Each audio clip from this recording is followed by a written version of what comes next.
लक्ष्मी अपने बूढ़े पिता राजेंद्र के साथ एक छोटे से कुटिया में रहती थी।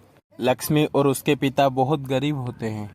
गरीब होने के कारण भी राजेंद्र का यही इच्छा थी कि उसकी बेटी की बड़ी धूम से और अच्छे से शादी हो। लेकिन लक्ष्मी का रंग रूप के वजह से लक्ष्मी का कोई भी रिश्ता के लिए मना कर देता था।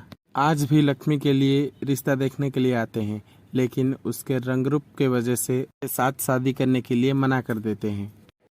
इन लोगों ने आज भी मुझसे शादी करने के लिए मना कर दिया। बाबा, काला होना क्या इतना बड़ा पाप है?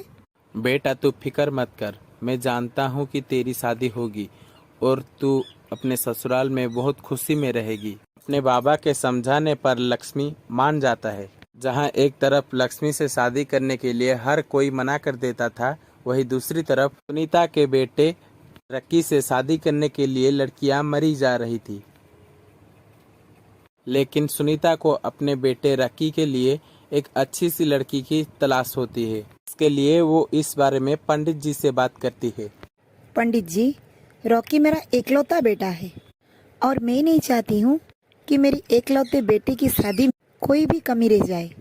आप मेरे बेटे के लिए इतना अमीर ससुराल देखिएगा जिससे हमें बहुत सारा दहेज मिल सके, और लड़की भी हमें बहुत अच्छी चाहिए।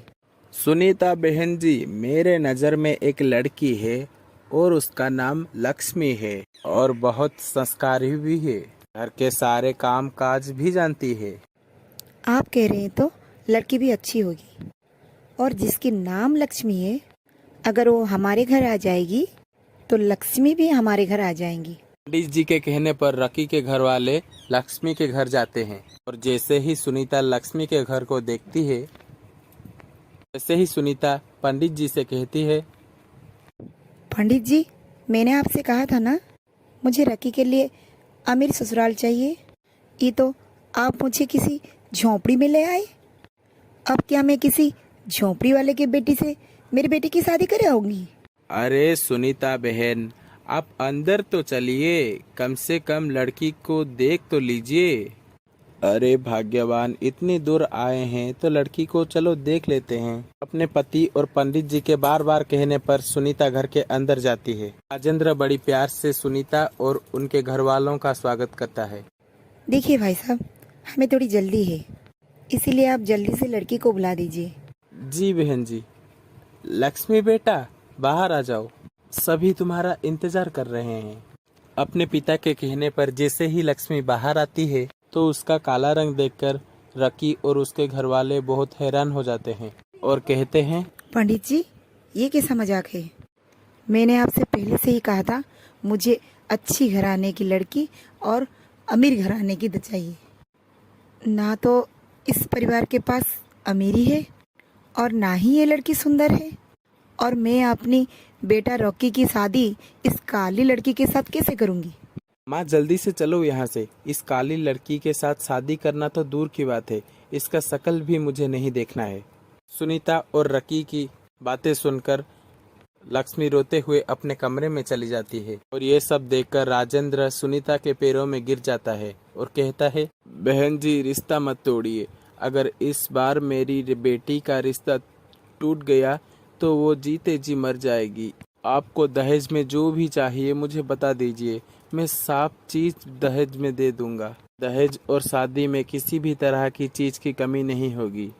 दहेज के नाम सुनकर सुनीता और रकी के मन में लालच पैदा हो जाता है। इसके बाद सुनीता राजेंद्र से दहेज की एक लिस्ट बता देती है और शादी वहीं पर फिक्स कर देती है।